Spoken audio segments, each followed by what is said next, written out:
ప్రభు బలలో పాలు పంపులు పొందే ముందుగా పరిశుద్ధ గ్రంథంలో నుండి కొన్ని మాటలు చదువుకుందాం.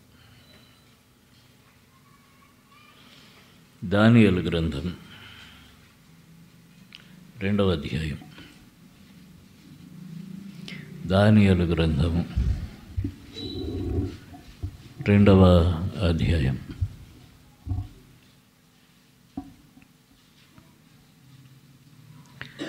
ఇరవై 25వ వచనం. దానియేలు 2:25 కలిసి చదువుకుందాం. కావున అరియోకు రాజునకు భావము తెలియజెప్పగల ఒక మనుష్యుని చెరపట్టబడిన యూదుల్లో నేను కనుగొంటిని. రాజు సముఖమున మనవి చేసి దానియేలును త్వరగా రాజు సన్నిధికి తోడుకొనిపోయాను.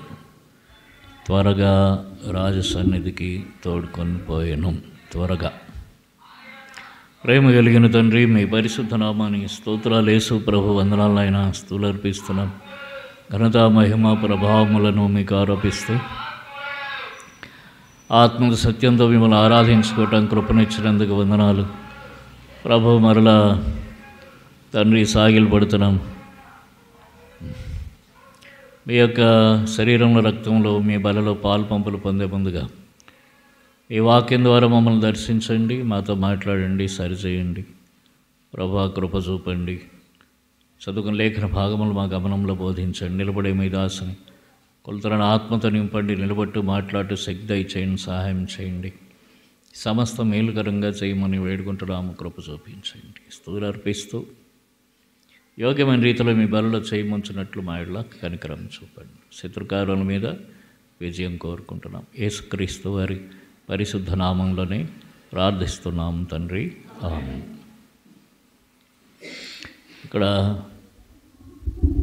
ఇప్పుడు ఈ దానియేలు గ్రంథం మనం ధ్యానించం, కానీ ఒక మాట మాత్రం. నెబుకద్నెజరుకు కల వచ్చింది. ఆ కల మరిచిపోయాడు. కలను చెప్పమన్నాడు, కల భావం చెప్పమన్నాడు. ఎవరు చెప్పలేకపోయారు. అప్పుడు జ్ఞానులందరినీ, ఆ బబులోను దేశంలో జ్ఞానులందరినీ సంహరిస్తానని ఒక శాసనం జారీ చేశాడు. అప్పుడు దానియేలు నాకు కొద్దిగా సమయం ఏమని అడిగాడు. చూడండి 16వ వచనంలో. అప్పుడు దానియేలు రాజు సన్నిధికి పోయి స్వప్నభావం తెలియజేపటికై తనకు సమయం దయచేయమని రాజును బతిమాలుకున్నాడు. తర్వాత వారు ప్రార్థించగా దేవుడు దానియేలుకు స్వప్నభావం బయలుపరిచాడు. ఇప్పుడు దానియేలు వచ్చి అరియోకు ఎవరంటే 24వ వచనం.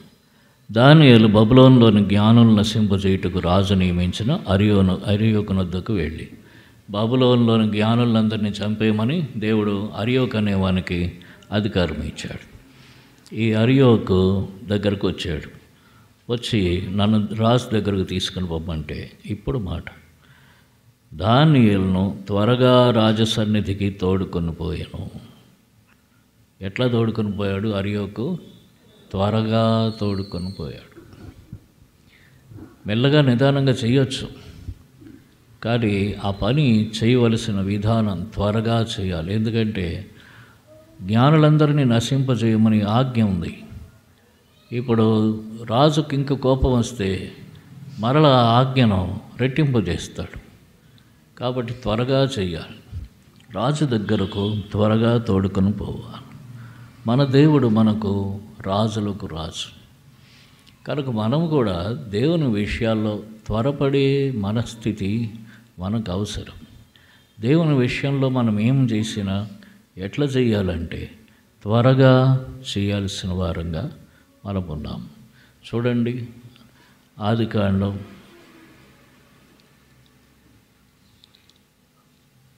18వ అధ్యాయం. ఆదికాండం 18వ అధ్యాయం 6వ వచనం చదవండి.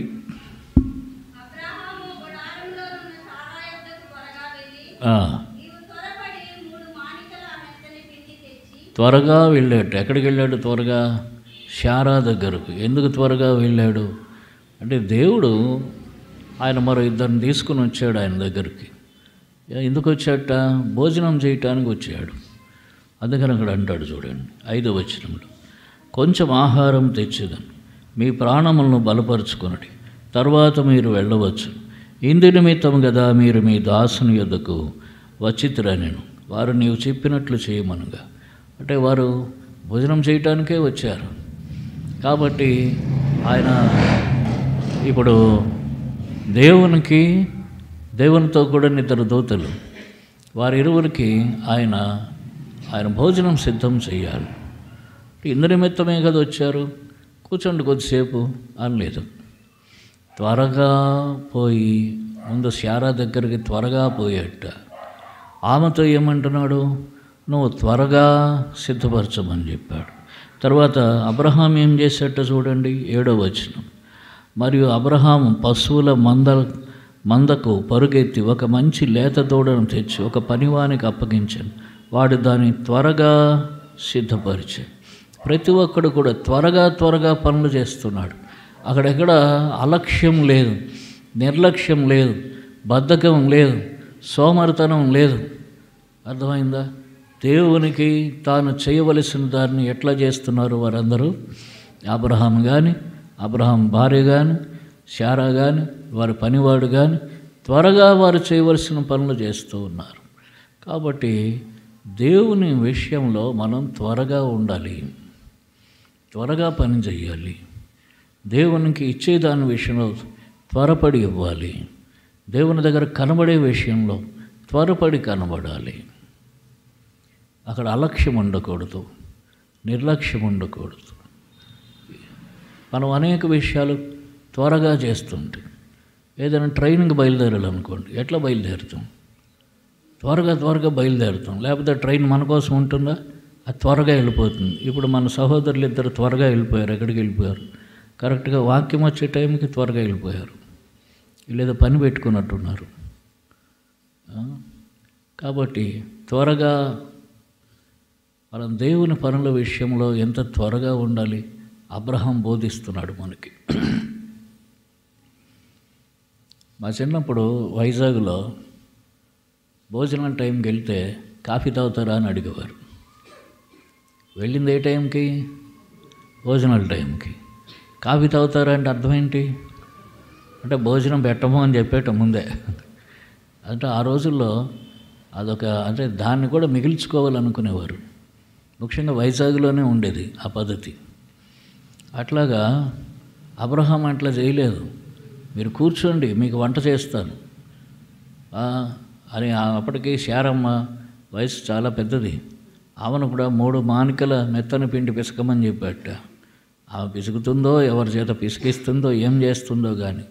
కాబట్టి ఆమె కూడా త్వరపడి పనిచేసింది, ఆయన త్వరపడి పనిచేశాడు. కనుక దేవుని విషయాల్లో త్వరగా ఉండటం అనేది చాలా అవసరమైనటువంటి సంగతి. మనం త్వరపడకపోతే దేవుడు మన పక్షంగా పని చేయలేడు. చూడండి, ఇదే పక్కనే 19వ అధ్యాయంలో ఇక్కడ నుంచి దేవుడు వెళ్ళలేదు. దూతలు లోతు దగ్గరికి వెళ్ళారు. లోతు దగ్గరికి వెళ్ళన్నారు, ఈ రాత్రికి రేపు ఉదయాన్నే ఈ సొదొమ గొమొర్రాలను కాల్చేస్తున్నాడు దేవుడు, మీరు ఇక్కడి నుంచి బయటికి రండి అంటే ఆయన తాత్సారం చేస్తున్నాడు లోతు. అప్పుడు దేవుడు దూత ఏమన్నాడు చూడండి, ఆదికాండం 19వ అధ్యాయం 22వ వచనం.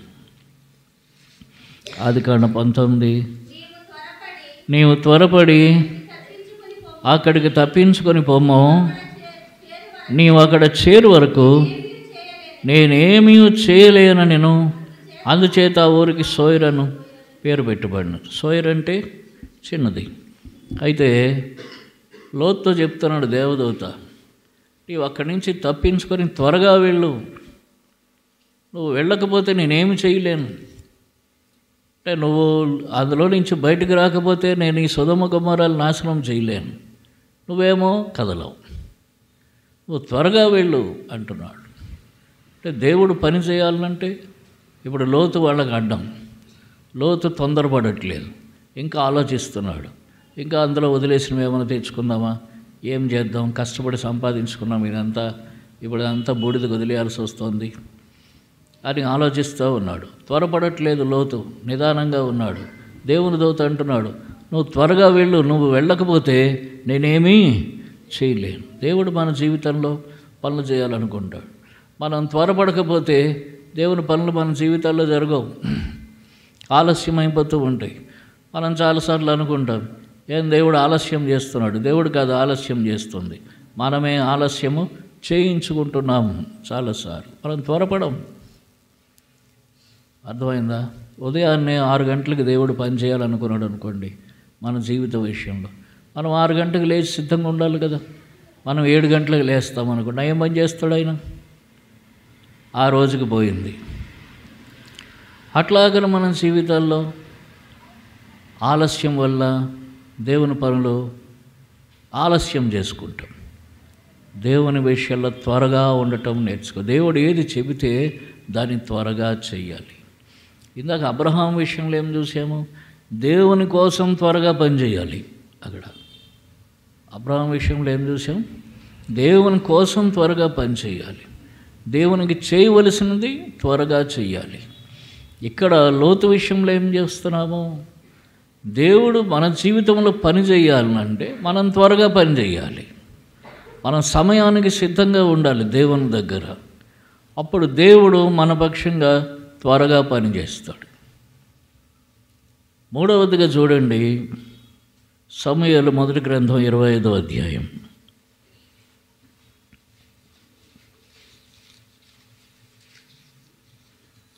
మొదటి గ్రంథం 25వ అధ్యాయం.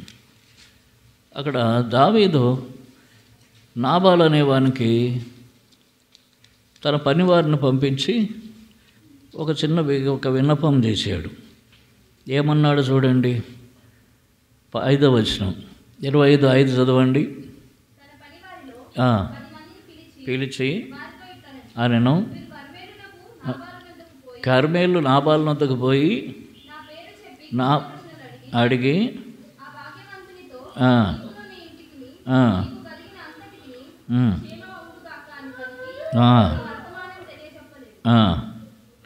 నీ యొద్ద గొర్రెల బొచ్చు కత్తిరించేవారు ఉన్నారన్న సంగతి నాకు వినబడెను. నీ గొర్రె కాపరులు మా దగ్గర ఉండగా మేము వారికి ఏ కీడు చేసి ఉండలేదు. వారు కర్మేల్లో ఉన్నంతకాలం వారు ఏది పోగొట్టుకోలేదు. నీ పనివారిని నీవు అడిగిన ఎడల వారాలకు చెప్పుదురు. కాబట్టి నా పనివారికి దయచూపుము. శుభదినమున మేము వచ్చితేం కదా, నీకు ఇష్టం వచ్చినట్టు నీ దాసులకు నీ కుమారుడైన దావీదుకు ఇమ్మో. దావీదు పనివారు వచ్చి అతని పేరు చెప్పి ఆ మాటలన్నింటినీ నాబాలును తెలియజేసి కూర్చుండగా నాబాలు ఏమన్నాడు? 10వ వచనంలో, దావీదెవడు, యెషై కుమారుడెవడు? తన యజమానులు విడిచి పారిపోయిన దాసులు ఇప్పుడు అనేకులు ఉన్నారు. నేను సంపాదించుకున్న అన్నపానములను నా గొర్రెబొచ్చు కత్తిరించే వారి కొరకు నేను వధించిన పశుమాంసం తీసి నేను బొత్తిగా ఎరగని వారికి ఇత్తునా అని దావీదు దాసులతో చెప్పగా నాబాలు దగ్గరకు పంపించాడు. పంపించి, అయ్యా నువ్వు, నాబాలు బాగా ధనవంతుడు, భాగ్యవంతుడు అన్నాడు దావీదు, బాగా ధనవంతుడు. ఆయన గొర్రెల బొచ్చు కత్తిరిస్తున్నాడు. గొర్రెల బొచ్చులు కత్తిరించడం అంటే అదొక మంచి సీజన్. ఆ సీజన్లో గొర్రెల బొచ్చు కత్తిరిస్తే ఆ గొర్రె బొచ్చుతోటి తర్వాత గొప్ప ధనం వస్తుంది. నువ్వు మంచి స్థితిలో ఉన్నావు. అప్పుడు పనివారి కోసం ఆయన ఏం చేశాడు? పశుమాంసం వధించేట. నీ దగ్గర ఉన్న దానిలో మాకు కొంత పెట్టు, మాకు నా పనివారికి ఇవ్వు అని చెప్పి అడిగాడు. ఎంత దీనుడిగా తగ్గించుకొని అడిగాడు దావీదు. అయితే నాబాలు అంటున్నాడు, దావీదెవడు, యెషై కుమారుడెవడు, ఆ యజమానిని వదిలిపెట్టి పారిపోయిన వాళ్ళు చాలామంది ఉన్నారు, నేను నా దాంట్లో తీసి ఏమీ ఇవ్వనని అన్నాడు.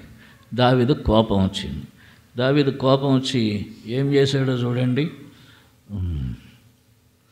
13వ వచనం. అంతటి దావీదు వారితో, మీరందరూ మీ కత్తులు ధరించుకొనుడనగా వారు కత్తులు ధరించుకొనిరి. దావీదు కూడా కత్తి ఒకటి ధరించెను. దావీదు వెనుక దాదాపు 400 మంది బయలుదేరగా 200 మంది సామాను దగ్గర నిలిచిరి. దావీదు వెంటనే పదండి, కత్తులు పట్టుకు పదండి, ఈసారి ఎలాగే కూడా చూస్తాను పట్టుకుని బయలుదేరాడు. అర్థమైందా? మామూలుగా అడిగినప్పుడు వాడు ఇవ్వలేదు, కత్తులు పట్టుకుని బయలుదేరా. దావీదు కత్తి పట్టుకుంటే ఇక దానికి ఎదురేముంది, నాబాలు ఎక్కడ బతుకుతాడు? కాబట్టి పనివాడికి సంగతి తెలిసింది. వెంటనే వాడు ఏం చేశాడు చూడండి, 14. పనివాడు కూడా నాబాలు భార్యను అబీగైలుతో ఇట్లా, అమ్మా, దావీదు అరణ్యంలో ఉండి మన యజమాని కుశల ప్రశ్నలు అడుగుటకై దూతలను పంపించగా అతడు వారితో కఠినంగా మాట్లాడాను. అయితే ఆ మనుషులు మాకెంత ఉపకారం చేసి ఉన్నారు. మేము పొలంలో వారి మధ్య సంచరించున్నంతసేపు అపాయం కానీ నష్టం కానీ మాకు సంభవింపలేదు. మేము గొర్రెలను కాయచనంతసేపు వారు రాత్రింబగళ్ళు మా చుట్టూ ప్రాకారం గుండిరి. అయితే మా యజమానికి అతని ఇంటి వారందరికీ వారు కీడు చేయ నిశ్చయించి ఉన్నారు. కనుక ఇప్పుడు నీవు చేయవలసిన దాన్ని బహుజాగ్రత్తగా ఆలోచించు. మన యజమానుడు బహు పనికిమాలినవాడు, ఎవరిని తనతో మాట్లాడనీయడు. నాబాలు గురించి పనివాడు చెప్తున్న సాక్ష్యం చూడండి ఎట్లుందో. అర్థమైందా? మన గురించి మనం చెప్పుకున్నది కాదు, పక్కవాళ్ళు చెప్పేది, పని చేసేవాళ్ళు చెప్పేది కరెక్ట్గా ఉంటుంది. నా యజమానుడు బహు పనికిమాలినవాడు. ఎవరితో చెప్తున్నాడు? మళ్ళా యజమానురాలతోనే చెప్తున్నాడు. అంటే నీ మగుడు పనికిమాలినవాడు అని అర్థం. అంటే వానికి అంత ధైర్యం ఉంది. మన యజమానుడు పనికిమాలినవాడు, నా యజమానుడు అంటే. ఇప్పుడు అబిగైలు ఏం చేసింది?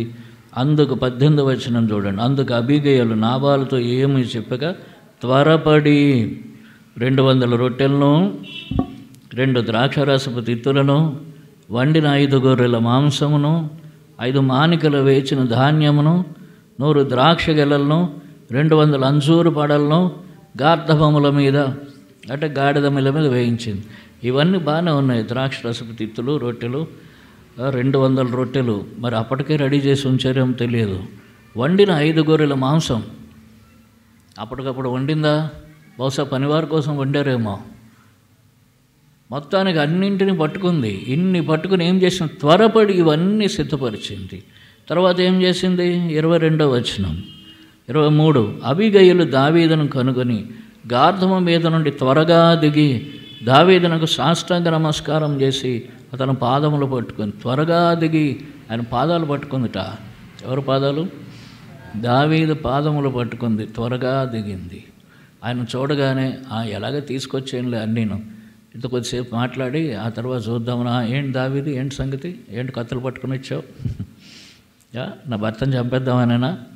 నీకు కావాల్సింది ఏముంది? ఈ మాంసము రొట్టెలే కదా, ఇదిగో తీసుకొచ్చాను, తీసుకో తినుకో అన్నదా? పరిగెట్టి త్వరపడి గెంతేసిందిట.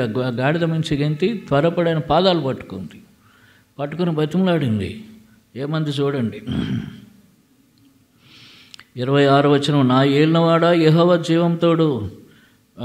24వ వచనం అంటుంది, నా ఏలినవాడా ఈ దోషము నాదని ఎంచుము, నీ దాసురాయలు నన్ను మాట్లాడనిమ్ము, నీ దాసురాయలు నన్ను నేను చెప్పి మాట ఆలకించుము.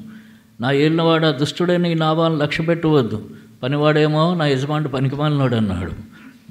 భార్య అంటుంది దుష్టుడైన నాబాలు. వాడు ఎంత మంచివాడు, వాడికి ఎంత డబ్బు ఉంటే ఏం ప్రయోజనం, వాడికి మంచి సాక్ష్యం లేదు. కాబట్టి డబ్బు సంపాదించుకోవటం సులభం, సాక్ష్యం సంపాదించుకోవటమే కష్టం. నా దుష్టుడైన ఈ నాబాలు అంటుంది. కనీసం నా భర్త అన్న మాట కూడా అనలేదు. అంటే ఆమెకి ఎంత ఉందో లోపల. అర్థమైందా? సమయం వచ్చినప్పుడే అంత బయటకు వస్తుంది. దుష్టుడైన ఈ నాబాలు అంటుంది. వీళ్ళని లక్ష్య పెట్టవద్దు. అతని పేరు అతని గుణములు సూచించున్నది. అతని పేరు నాబాలు, మోటుతనం అతని గుణము. నా ఏళ్ళవాడు పంపించి పనివాడు నాకు కనబడలేదు. నా ఏళ్ళవాడ యెహోవా జీవంతోడు, నీ జీవంతోడు, ప్రాణహాని చేయకుండా యెహోవా నిన్ను ఆపి ఉన్నాడు అని ఇట్లా మాట్లాడుతున్నారు. దావీదు అప్పుడు ఏమన్నాడు చూడండి. 34వ వచనం, 34.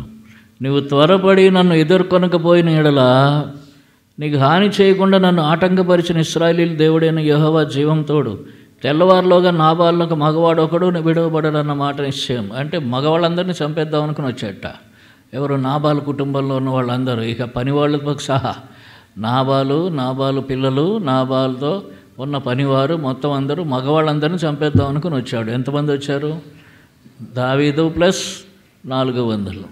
వాళ్ళు మహాభయంకరులు ఆ 400 మంది. ఒకడు ఈట పట్టుకొని 300 మందిని చంపేసేట. ఒకడు ఈట పట్టుకుని ఒట్టి చేతులతో సింహాన్ని చంపేసేట. శీతాకాలం గుహలో ఉన్న సింహాన్ని ఒక ఈట పట్టుకుని పోయి చంపేసేట మీద పడి. అంత భయంకరులు ఉన్నారు ఆ 400 మందిలో, 600 మందిలో. కాబట్టి అటువంటి వారు ఒక్కడు చాలు వీళ్ళందరినీ చంపేయటానికి. ఇంతమంది వచ్చారు. ఏమవుతారు వారు? అయితే అన్నాడు, నీవు త్వరపడి నన్ను ఎదుర్కొనకపోయిన ఎడలా. కాబట్టి అబిగైలు త్వరగా పోయి ఆయనకు ఎదురుపడి త్వరపడి ఆయన పాదముల మీద పడి బతిమాలకుంది. కాబట్టి తన యొక్క భర్త ప్రాణము, తన కుమారుల ప్రాణములు, తన పనివారి ప్రాణములన్నీ కాపాడుకుంది. త్వరపడక మనం నష్టాలు తెచ్చుకుంటాం. రాజు విషయంలో త్వరపడాలి. రాజు కోపం వస్తుందిట. కీర్తన 2:12 చదవండి. 2వ కీర్తన 12వ వచనం. ఆయన కోపము త్వరగా రగులుకొనును, కుమారుని ముద్దు పెట్టుకొనుడి. లేదు ఎడల ఆయన కోపించును. ఆయన కోపము త్వరగా రగులుకు. ఎవరి కోపము? రాజు కోపము. అక్కడ కీర్తన 2:12 యేసుప్రభు వారి గురించి వ్రాయబడింది. ఆయన కోపం త్వరగా రగులుకుంటుంది. ఆయన్ని దేవుని గురించి వ్రాయబడింది. ఆయన కోపం త్వరగా రగులుకుంటుంది. కాబట్టి ఏం చేయాలి? ఆయన కుమారుణ్ణి ముద్దు పెట్టుకోవాలి. ముద్దు పెట్టుకోవడం అంటే ప్రేమించటం. ఆయన కుమారుని ముద్దు పెట్టుకోవాలి, బతిమలాడుకోవాలి. లేదంటే ఆయన కోపం వస్తుంది. కాబట్టి ఇక్కడ దావీదుకు కోపం వచ్చినట్లు మన రాజుల రాజు అయిన యేసు ప్రభువుకు మనం చాలాసార్లు కోపం తెప్పిస్తున్నాం, మనకు అర్థం కావట్లేదు. త్వరపడక అబీగయీలు త్వరపడి ఆ కోపాన్ని చల్లార్చింది. మనం ఏం చేస్తామంటే నిర్లక్ష్యం చేసి ఆ కోపం రేపుతూ ఉంటాం. ఆ కోపం రేపడం వల్ల తెలియని నష్టాలు మన జీవితాల్లో జరుగుతూ ఉంటాయి. త్వరగా రాజు దగ్గరకు త్వరగా వెళ్ళాలి. రాజు కోపాన్ని త్వరగా చల్లార్చాలి. మనం చేసే అపరాధాలు అక్కడ ఏమంటుంది అబీగయీలు? అయ్యా, ఈ దోషము నాదని ఎంచుము. త్వరగా ఒప్పుకోవాలి. దేవుని దగ్గర చేసిన వెంటనే, తప్పు చేసామని తెలిసిన వెంటనే మనస్సాక్షి ఎప్పుడైతే గద్దిస్తోందో దేవుని దగ్గర త్వరగా ఒప్పుకోవాలి. 119వ కీర్తన 60వ వచనం చూడండి. అక్కడేమంటాడు? ఇంకొక మాట ఉంది. 119వ కీర్తన 60వ వచనం.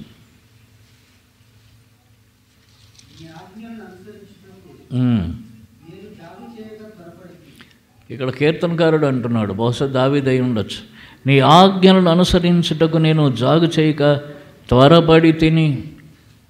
దేవుని ఆజ్ఞలు అనుసరించడానికి కూడా త్వరపడాలి. దేవుని వాగ్దానాలు, వాక్యాలు ఎన్నో వస్తుంటాయి. దేవుని ఆజ్ఞలు, హెచ్చరికలు ఎన్నో వస్తుంటాయి. ఇది చేయమని చెప్తాడు, ఒకటి చెయ్యొద్దని చెప్తాడు, వినేస్తాం, ఊరుకుంటాం. వాటి సంగతి ఆలోచించు. అవి చేయటానికి మనం త్వరపడాలి.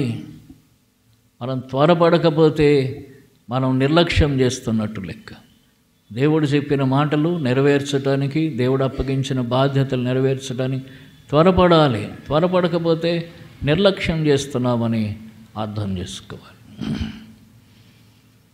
దానివల్ల కూడా నష్టం వస్తుంది. తర్వాత చూడండి, మత్తయి సువార్త 28వ అధ్యాయం. మత్తయి సువార్త 28వ అధ్యాయం 7వ వచనం.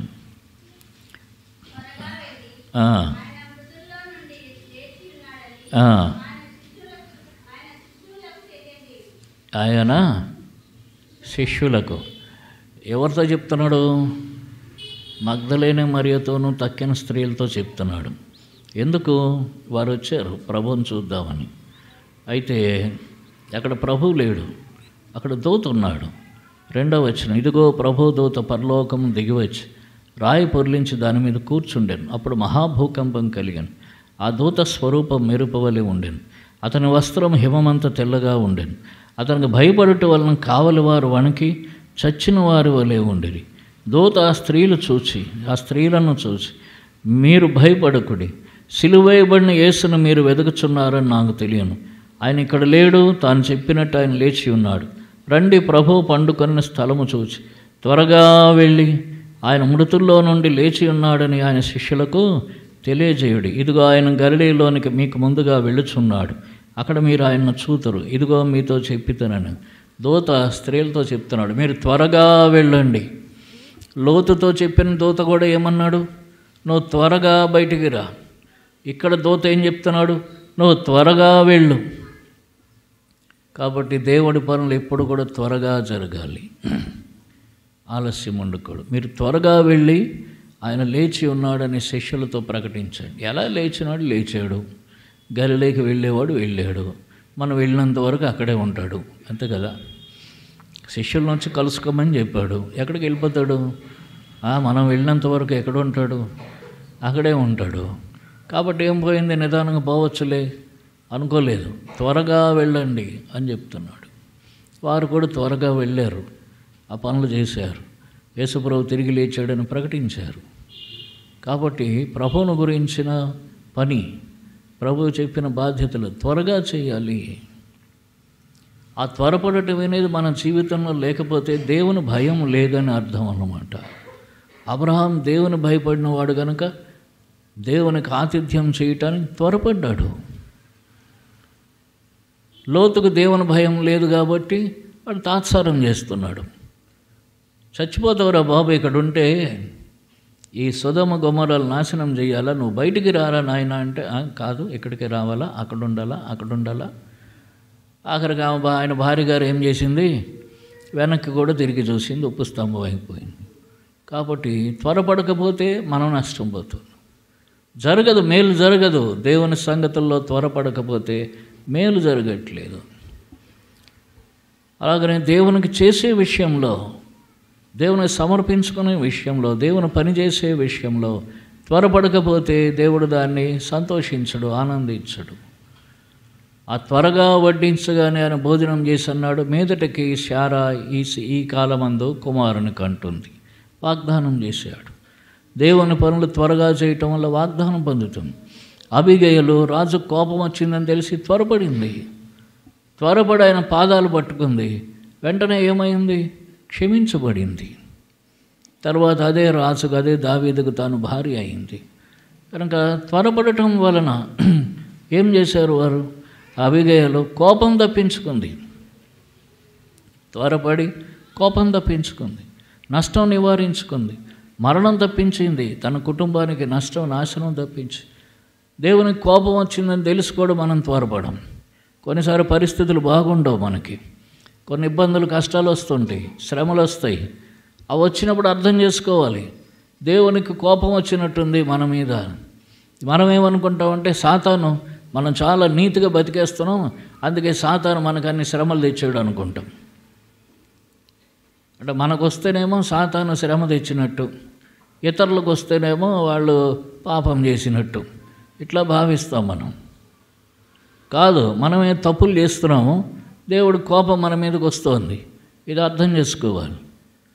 దేవుని కోపం చల్లార్చాలంటే కుమారుని ముద్దు పెట్టుకోనండి, లేదా ఆయన త్వరగా కోపించును, అప్పుడు మీరు నశించెదరు. దేవునికి కోపం వస్తుంది కాబట్టి త్వరగా చేయాలి. దేవుడు ప్రభువుని కోపం చల్లార్చడానికి త్వరపడాలి. పోయి సాష్టాంగని పాదాలు పట్టుకోవాలి, బతుకులాడుకోవాలి, త్వరపడిపోవాలి దేవుని దగ్గరకు, పశ్చాత్తాపడాలి, ప్రభువుని బతిమలాడుకోవాలి, ఉపవాసం ఉండాలి, ప్రార్థన చేసుకోవాలి, ఒప్పుకోవాలి, తప్పుల అపరాధాలు ఒప్పుకోవాలి. అప్పుడు దేవుడు కనికరిస్తాడు. దేవుని ఆజ్ఞలు కట్టడలు నెరవేర్చడానికి త్వరపడాలి. దేవుడు ఏదైనా చెప్తున్నాడంటే అది చేయడానికి త్వరపడాలి, వెంటనే చేయాలి.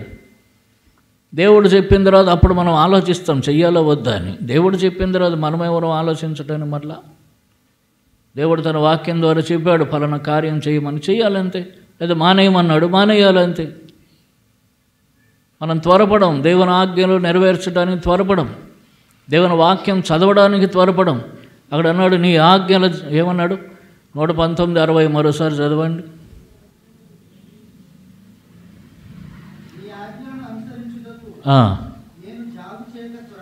నీ ఆజ్ఞలు అనుసరించటకు నేను జాగు చేయక త్వరపడి తిని. ఆజ్ఞలు అనుసరించాలంటే ఆ ఆజ్ఞలు కనుక్కోవాలి, తెలుసుకోవాలి కదా.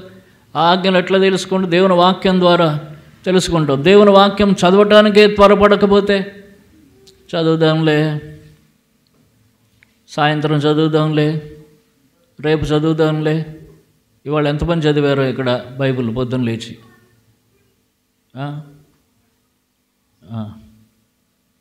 ఎవరో కొద్దిమంది చేతులు ఎత్తారు.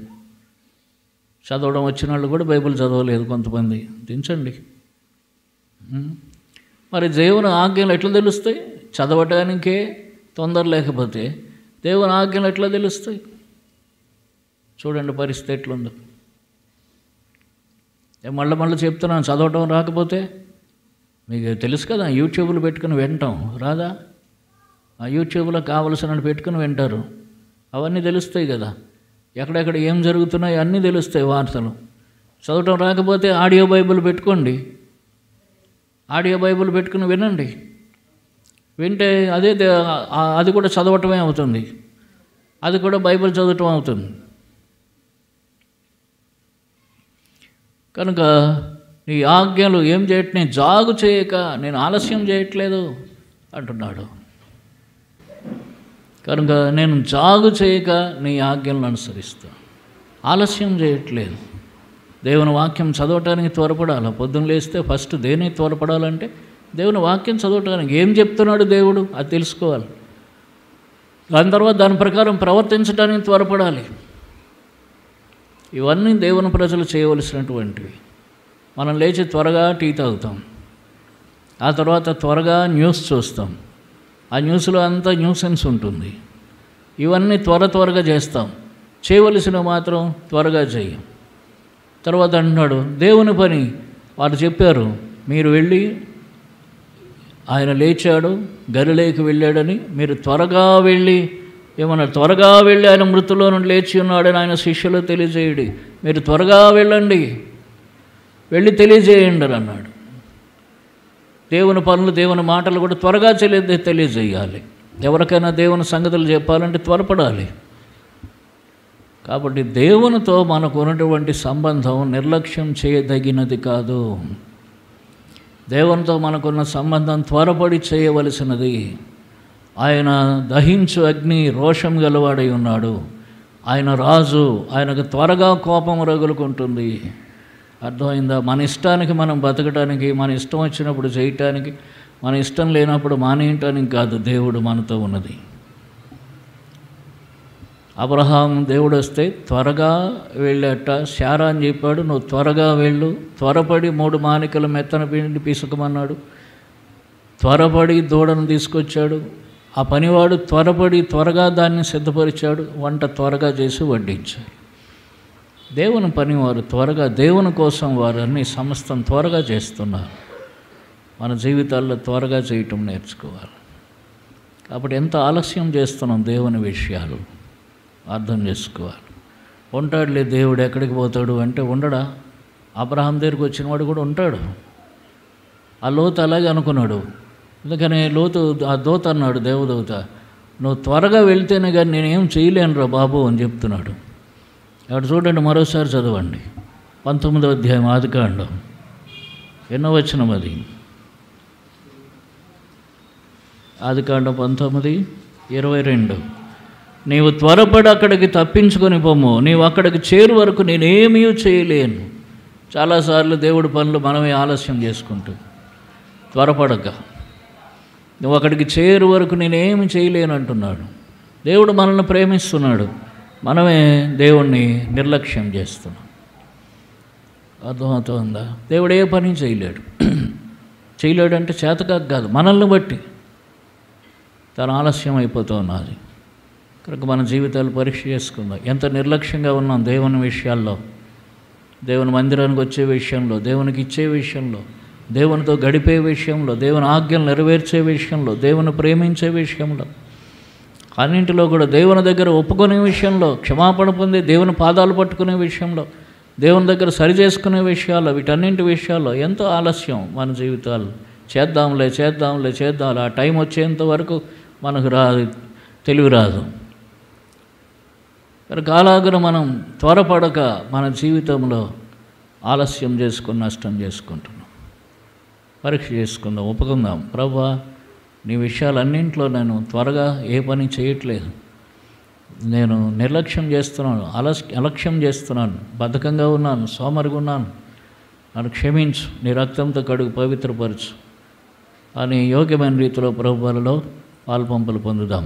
ఇక మీదనైనా ప్రభు కోసం త్వరపడి జీవించే జీవితం, ప్రభు పనుల విషయంలో ఆలస్యం చేయకుండా, సమయాన్ని వ్యర్థం చేయకుండా, ప్రభుకి ఇవ్వాల్సిన సమస్తం ప్రభుకి త్వరగా ఇస్తూ, తర్వాత ప్రభు ఆజ్ఞలు త్వరగా నెరవేరుస్తూ, ప్రభు యొక్క పనులు ప్రభు చెప్పిన దానిని త్వరగా చేసే విషయంలో ఆలస్యం లేకుండా త్వరపడుతూ ప్రభు కోసం బతకాలని ఒక తీర్మానం తీసుకుని అలాగన ప్రభు సన్నిధిలో మనం బలలో పాల్పంపులు పొందుతాం. మోకరిల్లండి.